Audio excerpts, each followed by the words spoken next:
Welcome, everyone. Thank you for joining us this evening on a fine day as we are leading up to our annual conference.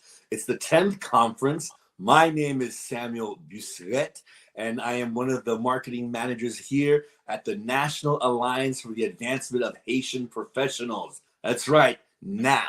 We are gearing up for our 10th annual conference, and we're excited. We're excited for a number of reasons. One, it's been a long time coming, and we get to see a lot of our friends and our colleagues and join together in a great atmosphere with one another, talking about things that are important to us and really zeroing in on our community. We thank you so much for all of you who normally join us, and for those of you who are brand new, welcome. We're excited to see you as well and can't wait for you to go ahead and join us at our convention. It's going to be in Atlanta this year. So we're excited. Atlanta, Georgia is special to a lot of us. And so we're excited for all of you who are going to make that journey down here, that quick trip down here. And that way you can join us and be able to have a great time, great conversation, and a great atmosphere. So welcome. Once again, we are here with our series where we ask a few of our partners and sponsors a few questions and join us in having a great time talking about things that are important to us and learning a lot about what they do. Nous-mêmes qui là pour première fois nous dire bienvenue et nous bien contents d'être nous là ensemble avec nous. Enjoy-nous, si vous pouvez aborder dans la chaîne, aborder et puis nous passons un bel moment ensemble. Well, today I have the esteemed privilege of having one of our partners here and in the community, and we're excited to learn more about not only what he does, but also what he represents, his brand, and all of the things that he's accomplished over the years. None other than Mr. Marcel Wa. We just want to say thank you so much for joining us today. And we would love to learn a few things about you. So please go ahead, say a little bit and introduce yourself to our audience today. Well, thank you very much, Samuel. Before I start, let me just say, Nap Gade, Nap Tande. I really like hearing the way you shorten NAAHP. It's certainly cooler, to just say Nap. And because it's a Creole word at the same time that you could use to convey other messages. So it's great to hear that. This is the very first time I'm hearing this. So thank you for that. Excellent. No, you're welcome. Yeah. Well, everyone, I'm Marcel Wa. I was born in Haiti. Let me make that clear because I get asked this question a lot, especially when I start speaking Creole. A lot of times, especially people in Haiti, they'll ask me, why do I speak Creole so well? Although I don't speak Creole that well. But I was born in Haiti. I left Haiti when I was 11. That was back in 75. So that tells you how old I am now. I currently live in California, in Cupertino, right smack in Silicon Valley. This is my third time returning to California. I have been working with the Haitian community, I should say, since '94. And that journey started because of my experience in the Air Force when I was assigned as an interpreter at Guantanamo Bay, Cuba, when the Haitian refugees were fleeing persecution and they were gathering up people fleeing on these boats, and they had camps set up in Guantanamo. And there I had an opportunity to meet a lot of Haitian Americans that were in the various branches of the military, of the US military. So it was really an eye-opener because I didn't realize there were so many of us serving in the US military. So during that period, actually, it was year 1991 that I started asking myself, who am I as a Haitian? The identity, I guess I was going through an identity crisis, since I came to the US in '75 and entering a classroom composed of Haitian students in New York at Jackie Robinson Junior High School. So I didn't really escape Haiti right away because I was, pretty much dropped into this class, learning Haitian history all over again. All the classes were in French. So it was an interesting experience. And then I got into a Boy Scout troop that was all Haitian. I was connected with the community just to that extent. And then my earlier friends were all Haitians. Until I left New York and joined the Air Force. And then I got disconnected from the Haitian community altogether for a long period of time. And I didn't get an opportunity to ask myself about my identity much, until Guantanamo, until that experience. And the reason why is because a lot of the young military members, mostly the Caucasians, who not very familiar with diverse populations, the way they were speaking about Haitians, the way they were trying to treat Haitians, felt as if they were speaking directly to me. I should say at me, I guess. So I couldn't understand why I was feeling the same pain, and until a few months after that, I realized, wait a second, it's because I'm Haitian. It's because I'm on that side, and I was never on the other side, which is why I felt discriminated against early on. But I didn't quite understand that's exactly what it was. But it made me want to think about, what do I do? How do I give back to Haiti at that time? So it took me a while to kind of figure out, how I should approach, assimilating back, I guess, into the community. And so in '94, I left the military after 8 years of active duty service and moved to California. And a year later, I decided to pursue art, because I grew up in a family of painters on my father's side. Wow. So I started an art supply store. It was called Studio Wa. And I remember going to a conference in California. It was a conference for the art industry where you could actually meet the vendors for art supplies. And then in the audience, I overheard these two ladies speaking in Creole. And then, of course, I was excited to hear another person speaking in Creole. So I approached them and I said, "Oh, c'est Haitien?" And I said, "C'est Haitien too?" And so I explained to them what I was doing there. And then, of course, immediately, they tried to discourage me from pursuing the interest in opening an art supply store in Haiti. Okay, but I realized it's because it would open up competition. Sure. And us Haitians, a lot of times, especially in Haiti, we don't like competition. No. So I of course, I kind of laughed it off inside, and opened up the first art supply store in Haiti. Wow. I didn't think it was going to survive, but it ended up surviving 6 years until the house burned down. But my interest was to focus on art and culture, to work with artists in helping them open up to a broader market outside of Haiti. So creating more of an international market for Haitian art, and also working with the artists in terms of educating them in the art sector, trying to share the knowledge that I've gained, because I have both a bachelor's and a master's degree in fine arts in painting. Now, not that I needed it per se, but I wanted to return to Haiti to start an art school. Wow. Unfortunately, the country, was getting destabilized. The political situation was getting worse and worse. So that idea went on pause. And to this day, it's still on pause, because Haiti hasn't been stable enough since those early years when I opened up the store for people in the diaspora to think about returning, for example, and investing in the country. So after a few years of that business, when it burned down, I stayed in the art business for a while, trying to promote art, organizing shows, representing artists, and then started the International Caribbean Art Fair, which was a good way to kind of pit Haitian artists with, because I know that Haitian art is very strong in the Caribbean, and they would stand out more through this very kind of constructive competition, if you would call it that. It was the first ever Caribbean art fair.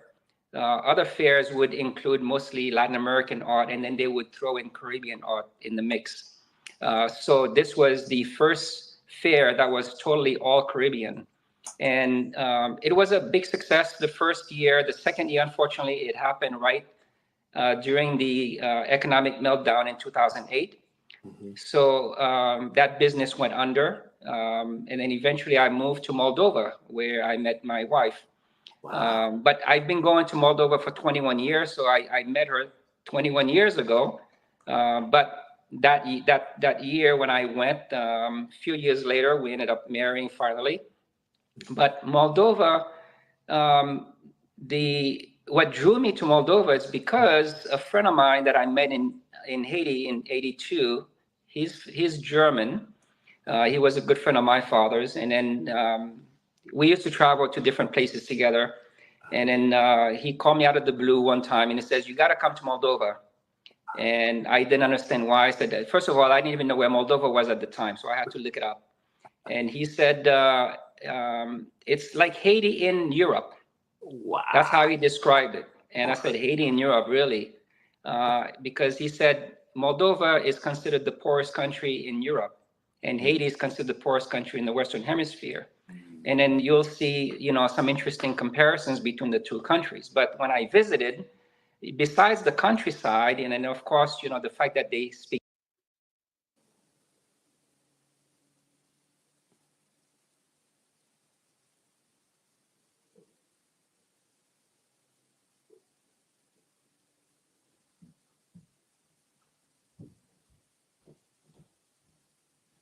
Haiti is definitely, nowhere near where Moldova is today. And it's interesting because the Moldovan diaspora is a little bit better organized than we are in the Haitian community. Mm-hmm. So since '94, meeting Haitians in this community, it was a very small community. The very first thing I wanted to know is that, well, how do we connect all of us? Because I've known Haitians in New York, mm-hmm. in Florida, in the DC area, in Atlanta, mm-hmm. in Connecticut, New Jersey, in Canada, even in Europe,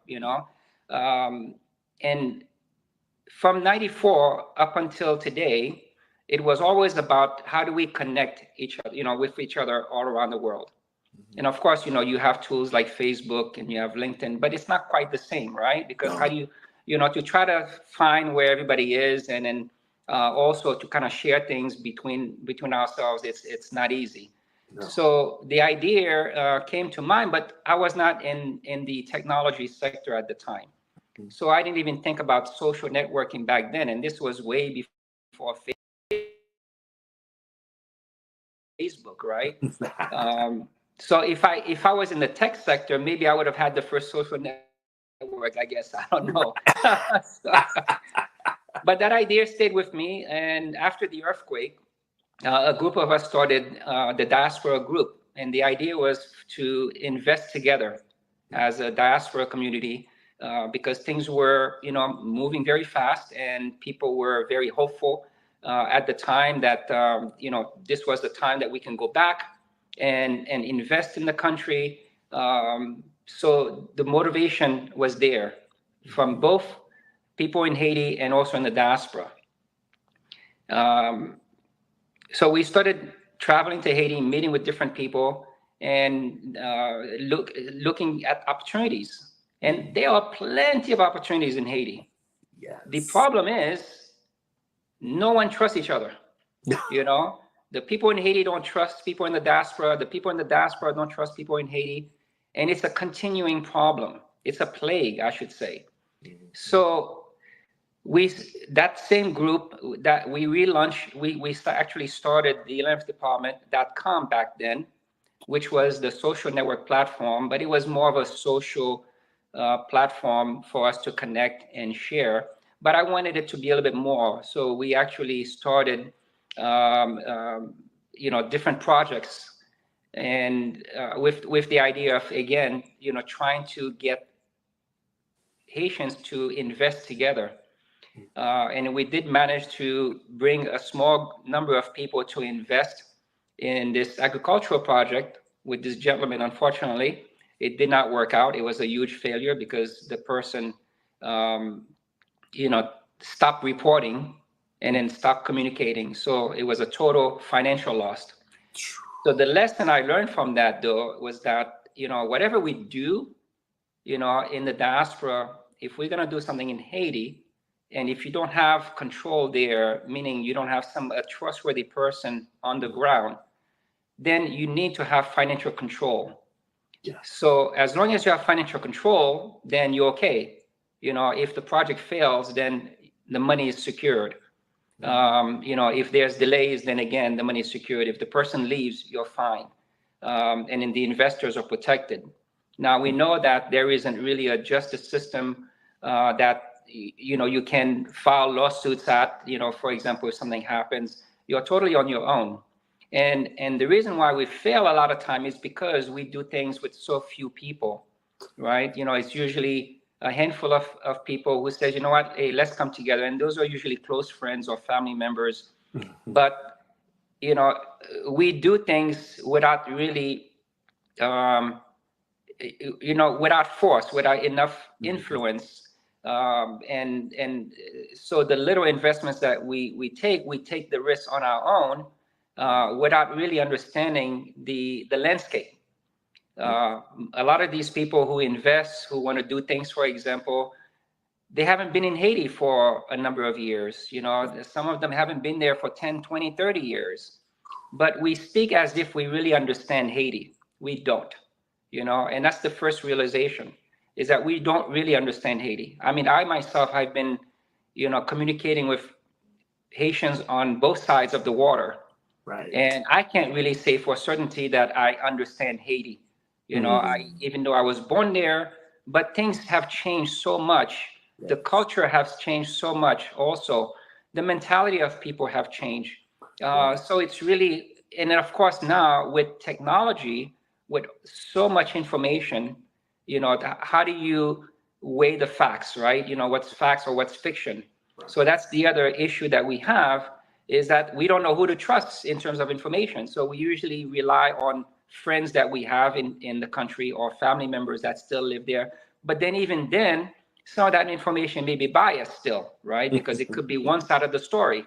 Yeah. So we kind of have to just open up our ears, to listen, and not just feel that we're in a position that we know better, for example, just because we are educated here, just because we have experience working with big companies here, because once you land on the ground, it's kind of like, you're in the military, you have all this training, and you go to an unknown territory, and you think that, you already know, because once you set foot on the ground, you have to adapt very quickly. Things can change rapidly, and a lot of the training will help you, but there are a lot of things you're going to be learning while you're there.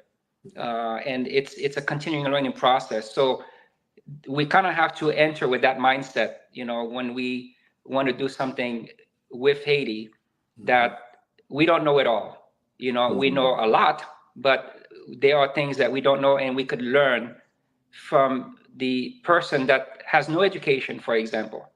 So I think that's the good start for us. So with the 11th department, I shut it down after a few years because it wasn't growing. It became stagnant. Okay. And people were not really using it. So eventually last year, we relaunched it as 11thdepartment.org. Okay. So it's a nonprofit entity right now that's registered in California, in Cupertino. And it still has the same kind of aim, is to really connect Haitians all around the world. But we have a different approach this time. The approach is that once you join, you could choose to participate actively or passively. But we rather members who are active, because the idea is for us to leverage our collective experiences and knowledge Right. and have people focus in areas that they're most skilled in, or that they're trained in. So for example, if you're a lawyer, then join the law and justice sector, for example. If I'm an artist, I'm going to join the art and culture sector, for example, where I could be most useful. Since now I am in technology for some time, I could join the technology sector. If you're a doctor, you join the healthcare sector, and so on. So we have 15 different sectors that represents pretty much mimics, the needs of Haiti. So as we join and we connect with like-minded people, then the idea is for us to, as a group in each sector, to start having conversations about the challenges. Let's identify what they are. Let's create a list of the issues. And then through conversations, through debate even, then we can, surface all of our ideas. And then together, looking at the list of ideas, we can decide which 2 or 3 ideas will have the most impact on the country. And not just in Haiti. We have to also think about, us in the diaspora, because whatever we do is also going to impact us in a positive way. So by working in this way, then we not only identify solutions to the problems instead of just talking about them, but also as a global community, the best part for me is we can self-fund these projects that we identify. So as we contribute, each of us, for example, to a paid membership level, which is $10 a month at the lowest level, and then you could have a nonprofit membership, and there's 2 different levels for that, $20 and $30 a month, for example. You could be a business and participate at $30, and if you want to be a partner, it's $50. But everybody is welcome to join for free.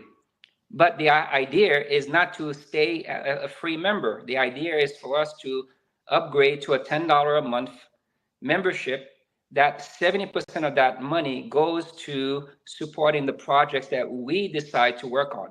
So for example, right now, we have a project in telemedicine that we're trying to put together. We have an online education platform we're trying to put together. And we are making very good progress in discussing and identifying how these projects are going to look. And we have some regular members that are very committed, and they've been meeting every week discussing what each of these projects require and how we move them forward. And each week, each person says, oh, I know this person, I'm going to invite them next week. So that's how we grow into a larger community, and then be able to successfully launch these projects. And the online education project, what I like about it is that it's accessible to everybody, to all Haitians around the world. When we think about Haitian students, they don't only exist in Haiti. I've identified large communities of Haitians living in Chile, for example, and elsewhere in Brazil, and they would have access to a platform like this. So the idea is to provide a lot of these online courses for free. Right now, we're looking at just general courses that any of us who have experience or a certain skill set, to create different classes. Like for me, for example, I can do something in art. I can do something in business. I can do something in technology. And somebody who has a background in law, can also do something like an introductory type of class, for example. So that long term, we eventually grow it so that it includes various levels of complete curriculums for different grades, to the point where we could even eventually have diplomas that can be given out. So that's the long-term vision. But it can only happen with all of us contributing. And we're working in partnership with teachers that are in Haiti. And that's the idea. It's not just to work in a silo in the diaspora, but it's also to work with people that are on the ground who can inform us how best to implement certain things. I've heard enough of examples of, for example, people doing something and then they say, oh, we need this, without asking for clear information as to the exact need of something, for example. They'll just say, oh, okay, I think I know what you need. And then they'll ship it and it's the wrong thing. It's either way more than they need, or it's not enough, for example. So, so communication is very important. And while I'm talking about communication, what I find is that we are challenged when it comes to communication. Yes. When we are in groups, for example, a lot of times these groups fail, not because it wasn't the right people, not because we were not discussing the issues or whatever. It's just that after a while, people fail to realize that there are rules you have to follow. Absolutely. That you have to come in with an open mind. You have to respect what each person is saying. You have to just also be ready to listen. Again, the listening is where we lack, I think, in terms of skills. And you can see that in groups. One person is speaking. Before you allow the person to finish, you just immediately want to just jump in. Every person does this, and the reason why it happens is because we're excited. We just want to express what we're thinking at the moment. But it requires patience. It requires for you to allow that person to finish before you can speak your mind. And when you speak your mind, you have to also speak with respect, with courtesy, and with a level of professionalism. So I think by following some basic rules, we can get the work done. We're doing it now with these groups that we're meeting with. I haven't experienced at any point where we have an issue. Because even if somebody is, for example, saying something negative, right? You can allow that person to say something negative. Doesn't mean that you have to respond in a negative way. You see, you can find a way to respond so that, it makes sense what you're trying to explain. Because if it's something you feel that the person doesn't quite understand or maybe lacks certain information, then you can take that time and opportunity to educate that person, for example, without making the person feel bad, or defensive. Because if the person feels defensive, forget it. That person is going to shut down. It's not going to open up to you.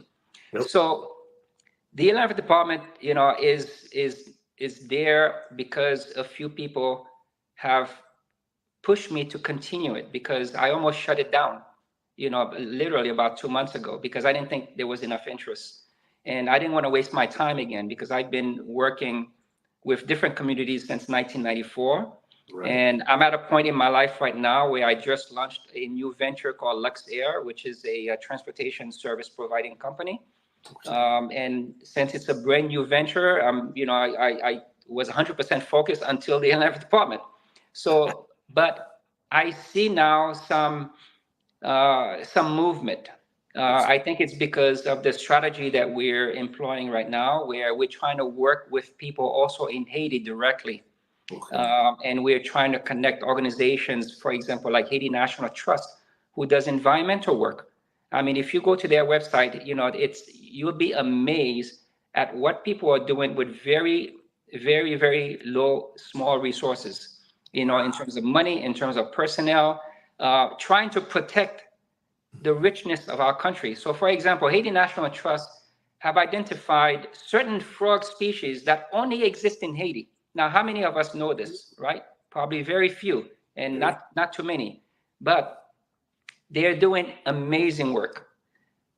We have a group of women that we're working with right now called AFACOV. It's a very diverse group, though. It's not just women, but they're throughout all 10 departments in Haiti, and they're working against violence, but they're also working with the youths of Haiti. So we're working with these organizations to help identify, for example, what they need, because we know that sometimes, they are doing work, but then they don't really have necessarily the right tools, for example. And nowadays, you can't do much without technology, right? So one of the ways we're trying to help them is leverage technology. By using technology, then you could get your word out to a broader audience, and you could achieve more with less time, for example, which is kind of like what you explained to me in terms of this particular platform that you're using for the streaming, because it does a lot of the editing for you, so you don't have to do the manual work yourself. So the time that you save, which means that you can do more, you can accomplish more. So let me stop here for now because I think you might have some questions for me. No, this is fantastic. Thank you, Marcel. We're learning a lot because part of these discussions is to learn the journey and what that consists of, and what has allowed you to be able to have the atmosphere and the know-how of what you are doing today. So thank you for that. I feel like if we could write in history all of the things that transpired between Haiti and the diaspora in 1994, this book would have many chapters because of all the things that were going on at the time. So I would like for you to take us back to that moment where you decided that having a Caribbean-focused art fair would be important for us to have, and all of the know-how and what you had want to accomplish, and all of the emotions behind that when creating it for the first time. Yes, well, after working to promote Haitian art for a very long time, and having different exhibits, I realized that as I meet other artists from the Caribbean, like Dominican Republic, Jamaica, Barbados, Bahamas, and elsewhere, for example, I started realizing that the issues that Haitian artists have are the same issues that they are experiencing. And since I was in the art business, I realized that just like everything else, there are different categories of art. So you hear about American art, you hear about European art, you hear about African art, and you hear about Latin American art, but you don't hear about Caribbean art. And that's because in the art world, it's always grouped with Latin American art. But if you look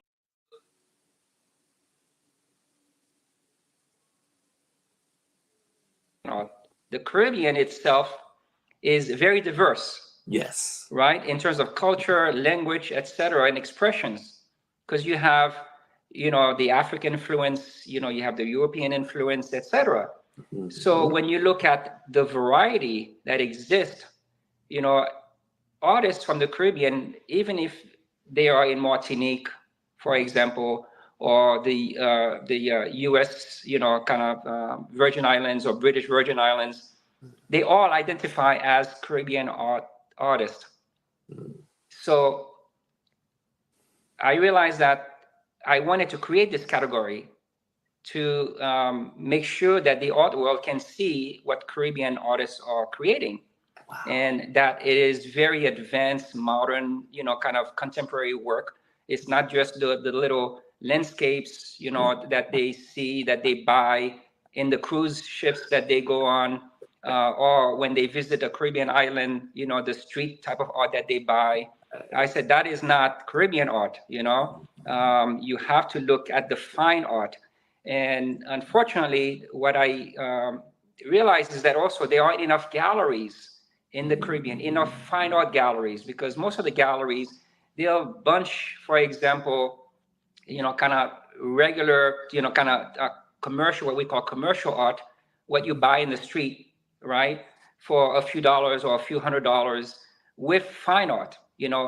Fine art is, you go to one of those galleries in Chelsea, New York, or you go to Los Angeles, you go to different big cities, and the galleries where you enter, there are no prices for pretty much, for example, on the wall. And when you ask, you don't even ask how much the art is, right? Because you go into these galleries because you can afford it. Absolutely. And a lot of these arts are selling in the tens of thousands of dollars. Okay, that is fine art, and they're very selective. So these galleries don't just take any artists; they're very selective. Now, in the Caribbean, we don't have enough of those types of galleries to represent the number of high quality artists that we have. So the fair was really to represent the richness of the Caribbean, but also again it was really to showcase Haitian art in comparison with the rest of the Caribbean islands, and then to kind of really create some kind of very positive competition between the islands. So it's kind of like the Olympics or any kind of sport competition, where each country is represented, right? So that there is this, positive energy that come out of these types of events. And so I wanted to kind of create the same kind of atmosphere I have in this Caribbean art fair. But also, I realized that the collectors needed to have the education as well. So I established the Caribbean Art Magazine during that time to complement the fair so that we can provide education around Caribbean art and how do you collect Caribbean art, and also to familiarize yourself with the really high level artists that exist in the Caribbean. And of course, even if the artist is living in Europe or elsewhere, they still consider themselves Caribbean artists. And that was the other interesting thing. Although they are, let's say, British citizens or American citizen, and then if they succeed in the country where they're living, of course, that country wants to claim them as American art or European art or whatever. But in their eyes, they're still Caribbean artists. So that was that was the fun part of being in that business, because you get to meet a lot of people, you get to educate them about Caribbean art, and then with Haitian art, we were elevating it to another level. Unfortunately, that work ceased, but I tried to bring it back after 2008. It was impossible because of the economy, and so I went into technology. So now what I'm trying to do is merge the two, art and technology, so that there could be an online platform that represents the art world, but not just Caribbean art, but Caribbean art would be a category that exists there. And then, that way people will see that, hey, oh yeah, there's great Caribbean artists. And then we try to represent the best of the best. Wow. No, thank you for that. That's really refreshing to hear, because part of what a lot of us go through as Haitians is the noise that when we're trying to create something that has never been done before and going against the grain, we do receive a lot of backlash and discouragement. So to hear you push through is fantastic. And then pivot, because that's also business too. When you see an opportunity for you to leverage your experience, to leverage the savviness, and then your talent as an artist. Now you are in technology. What do you see mainly repeating itself when you are launching not only the 11th department, but also your new venture in travel? What do you see there that kind of relates to your background as an artist? Sure. Well, I'm using art, technology, and tourism to launch this other project called TIMO, which is the acronym for This Is My Life. It's an idea that me and my wife were working on while I was living in Moldova. I lived in Moldova for 5 years. Okay. And which is how I ended up staying in Moldova, because when I went, it was just to kind of reevaluate what I was doing in the art industry. And while I was there, since at the time she was helping me with the fair in terms of organizing, in terms of promoting it, etc. So she was very familiar with art and Caribbean art, and then also event organizing. So while I was in Moldova, we started talking about, gosh, I really wish we had the technology to do this and that. I really wish that, we had a platform that could do this and that, etc. And that's how we came up with the idea for TIMO, because originally we looked at Facebook, we looked at LinkedIn, we looked at all the social networks, and then we asked ourselves, what is missing between all of them? And we realized that Facebook, does one thing, LinkedIn does another thing. So we were creating TIMO, and with a focus on professional events and developing event planning tools to help people plan events a lot easier than they do currently. But it didn't take off yet back then, because the tech team that we were working with in Moldova ended up quitting after 4 months, because they thought, once they start working on a prototype, that it would take off, very quickly. But even though I warned them before, I said, listen, this could take 5 years. But Moldova wasn't ready in terms of its entrepreneurial culture. They didn't really have a culture of entrepreneurship back then. This is 2013. Now they do. Now they are really, really advanced. They are new startups practically, showing up every day. And they're raising money. They're raising big money, some of them millions of dollars. Okay, this is Moldova. That was compared to Haiti. Okay, except that we're nowhere near that. Moldova is also very, very connected technologically. I mean, their internet connectivity is incredible. They're probably the top 10 fastest countries in terms of internet connectivity. So if you're trying to look for a place to work remotely for a few months, it's a great place to be. Moldovans are great people. They're a little bit timid, unlike Haitians, right? We're very outgoing. Yes. But it's a great place to work, and it's very safe. That was the incredible experience that I've had, that I never worried about my safety while living there. And it's like this to this day, which is great. But the Timor project, it didn't die out. It just kind of kept growing, actually, the idea, because now we are beyond just focusing on professional events. It's going to be, I guess, what you might call a social network, 2.0. I don't know. I'm still trying to figure out what would be the elevator pitch, try to keep it to a 1-minute explanation of what it is. But it's going to be, it's organized based on people's interest, first and foremost based on your industry that you're in. But then it will have other areas of interest, because when you look at an individual, for example, their interests, you have a career path, for example, let's say you're a lawyer or a doctor or whatever. So you want to probably connect with people in the industry that you're in. And you continue to grow in that industry. But then we have other interests, that are secondary, right? For example, so like me, I'm in tech now, but I have an interest in art. I have an interest in something else. So I would like to kind of follow those industries. And so it's a way for you to stay connected with your interest. But at the same time, it's quality over quantity. So we want to make sure that a lot of the information that is on the site is kind of curated to some degree, because we want to inspire people, to do good in the world, not where people are going to just voice their disagreements or their gripes, etc. That's not the kind of platform it's going to be. It's really to just get people to be inspired and motivated to, take charge of something. You see something wrong, what can I do? To start thinking in that way.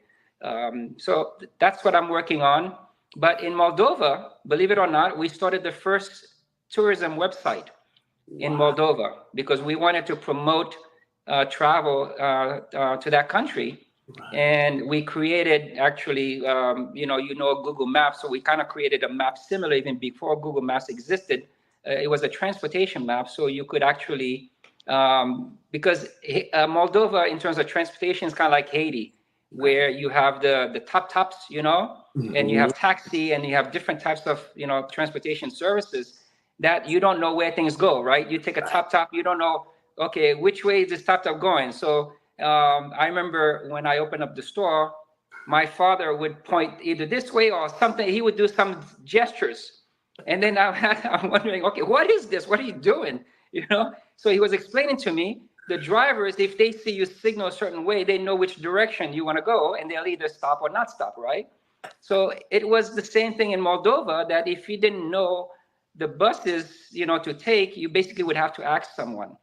So that's when I said, well, why don't we create, a map system where, people can look on the map and then see the direction of the bus, and then that way they can get on the right bus each and every single time. So we wanted to do that for a while, and then we started renting apartments that were empty, because in Moldova there were a lot of empty apartments, because former Soviet Union, so everybody was giving an apartment for free. Okay, so if you have a family, you get an apartment. So after the fall of the Soviet Union, years later, a lot of people left Moldova, so they have these apartments that are still there. And we thought, well, hey, since we are trying to create destinations, why don't we talk with the property owners and then rent? That was before Airbnb. So if I knew that's what we were doing, I would have probably created Airbnb, right? So we started renting these apartments to visitors, and most of the visitors were coming from Ukraine or Russia at the time, business travelers, not so much tourists, per se. And that was the thing that was working for us, but it wasn't big enough, to keep my wife interested. So eventually I couldn't do it myself. So we kind of put a pause on that. So between the art and then the tourism and then technology, I'm merging all of these experiences into TIMO. Now, the 11th department, I'm finding, is actually a great experiment in some ways, because the way the 11th department is structured, when you register, you can join the sector that you want, and each sector is basically a different community. So when you join a sector, you're going to be connecting with people who are interested in that sector, and then you can start that conversation, and then discuss various things that you want, to improve things for that sector. We have regions, so that us in the US, for example, when we join and we go to the USA region, now we can connect with Haitians that are living in the US. Versus if you go to the Canada region, you can connect with Haitians that are living in Canada, and so on. So we have 8 regions to represent geographically where we are. And then we have Haiti with the 10 departments for people in Haiti. Right. So we have basically those 18 regions. We have about 15 sectors. So think of it as 18 plus 15, that's that many communities that we have. So TIMO is going to be like this in some ways. So when you look at the 11th department, in terms of the way things kind of veer off to different communities, that's what TIMO is going to be, for the different industries, the different interests that we have, etc. But with the 11th department, what's also very exciting is the idea of the ecosystems, which is for organizations who really want to use the technology tools that we have, and bring their community on the platform, so that they can also share things among themselves, organize their events, because we have event tools there, so they can. So instead of using Eventbrite, for example, you can sell your tickets through there. And so there are many things you can do, because you have full control of a social network platform for your organization. But at the same time, you can connect with everybody else that's in the global community. So not only are you able to do what you need to do for your organization, now it's kind of like, since you're in marketing, you'll understand this, because now you don't have to spend a lot of money, a lot of effort marketing what you do, because while you're there, you become what we do for you as an ecosystem is an extension of your marketing. So we dare to promote the ecosystems. We dare to try to promote what the activities that you want to share with the global community, and so forth. So of course, it only works if you use it, right? If you don't use it, it's just there, with no information, no activity whatsoever. So the ecosystem existed, it exists now because of NAAHP. I should say NAAHP, okay? Because at the early kind of meetings that we held, we had Molina and Mika with us, participating in these early meetings, to give us feedback. And then they pointed out, for example, I don't remember if I think it was Molina or maybe Mika, I don't remember. One of them basically said, we were trying to role play, how you would use this system. And one of them said that, well, I am an individual. As a Haitian, I would like to connect with other Haitians and do this and that. But I'm also connected with NAAHP. So with NAAHP, I want to be able to work with the members of NAAHP, and so that means you have 2 different activities, right? One that you do as a person, and then the other that as you do, that you do for NAAHP. And that's how the ecosystem came about. So it allows, one person who wants to do their activities with the organization they're connected with, at the same time participate with the global community and doing other things. Wow, this is exciting because those of you who are listening, if you catch the drift, those of us who are thinking of ways to embody what we go through as experiences and places we've lived, we always take our idea and pass it through the Haiti filter. Can it be done in Haiti? Is it possible with Haitians? I'm experiencing this. I think Haiti could do the same, and we're seeing this live right here in front of us. And I don't know if you all caught the drift, right? Haiti has 10 departments, and the 11th department is where we're meeting each other globally. One of the things that I'm impressed by the work that you are doing, Marcel, is that you are continuing to push the boundaries and find creative ways in order to push the boundary of connectivity and synchronization. There's so much more to be done and so many more levels to achieve. And what you and your wife have accomplished over the years so far is amazing, and you're still going. So that's remarkable. Yeah, and it takes a whole community. I have a dear friend, Edison Andre, who's my co-founder, and he's the one, he's one of the individuals that I've been talking about this since '94, because he's also a retired Air Force Master Sergeant, and he served 26 years in the Air Force. He was also in Haiti when Clinton sent troops there. So he has a lot of ideas and experience to share. But he believed in this idea also. So it's great to have him, with us. And then we just added Rosella Pierre-Louis, who is another great addition to the team. So it's just the three of us right now.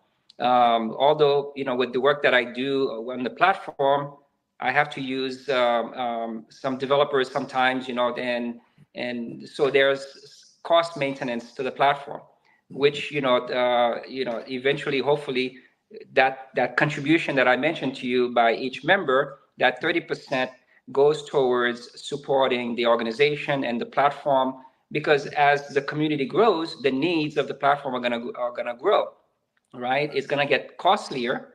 It's not just one server. You're gonna need 2 servers and then 10 servers and so on. Depending on how much we're doing, how big the community is, and so forth. So that's an exciting thing to think. And I'm really glad that you explained the 10 departments of Haiti, and then the 11th department is us. Okay. That's what that is. And a lot of people don't like the name 11th Department, but it's really just a name, and it's also to represent us in the to differentiate the 10 departments from the 11th. And unfortunately, we had Francois Guillaume, who was the Minister of the Haitian diaspora under Marcel, the 11th Department.com at the time. We were just starting to talk about partnering, because I thought if the Ministry of the Haitian diaspora were to basically take this as a project of theirs, then we could really grow it very fast, because they would have a vested interest in the data, for example, right? But as a partnership, and to keep things secure and private, we would give them access to certain data, not all data, right? Because we live here in the U.S., we're registered here in the U.S., so we have to follow U.S. laws. So while they can, for example, know how many Haitians are living in each state or in each part of the world, and what are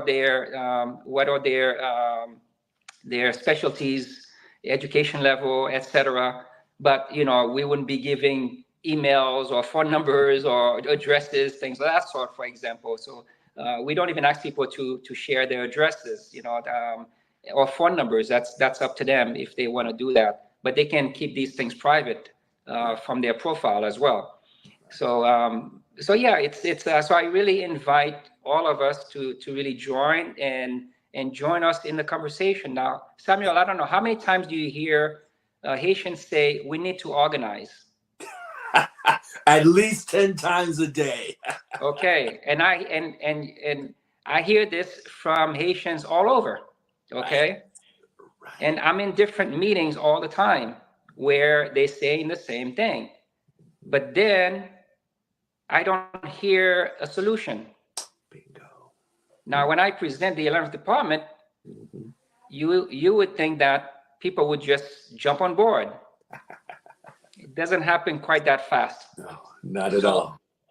The decision, we've had to take, unfortunately, is that, well, listen, we can't be waiting, right? If you wait forever. It's just like when you're starting a new business, okay? You come up with a plan, but then that plan is only tested once you launch. Exactly. Because the market is going to dictate, how fast you grow, if you grow at all, okay? Or what changes you have to make, because you may have to pivot very quickly, or after 6 months, or after a year. So it's the same with us. When we started, we were trying to reach out to different organizations, talk to people, and do demonstrations. I spent a lot of time doing that, and it wasn't driving the traffic. Although people say, "Wow, this is great. This is exactly what we need," but again, people don't necessarily move at the speed that you're moving. So what we decided to do is, let's just start something. Okay. We have 10 people. Let's just start with the 10 people. If we add another one, great. As we keep adding, then we can grow this way. But we got a online education platform and the telemedicine, because I remember this young doctor, Emmanuel Samdi, that I met 5 years ago or so in Haiti, and we started talking about this particular idea back then. But things got sour in Haiti, very chaotic, so we were unable to continue. And he's based in Jérémie. He's a very dynamic young doctor, very also interested in supporting the youth. He has different programs in music that he does with young people in Jérémie. So he's really incredible. And he's the one who's working with us to put the telemedicine project in place. With the online education, we have some amazing people that meet us every week. So we meet right now every Wednesday for education at 8 p.m. Eastern time. And on Thursdays, we meet for healthcare and nutrition, also at 8 p.m. On Tuesdays, we meet for agriculture at 8 p.m. But the agriculture group is very small. But if you really want to learn more about agriculture, there's also NAAHP Bon, which is an ecosystem on the 11th department, which is led by Eddie Lyons. Yeah. And he has a growing project in agriculture in the north part of the country. And you could certainly learn a lot about what he's doing. He shared the way that diaspora can invest in the agricultural sector if they're interested in doing that. So you see, this is why the ecosystem is so important, because now we could identify what each group is doing and what they're working on and share it across the board, effortless. So you don't have to do too much work, to try to get other people interested or other people to know about what you're doing. And when you're on the 11th department, who are you meeting? Haitians and friends of Haiti, people who really want to do something positive for the country and for the communities where we live.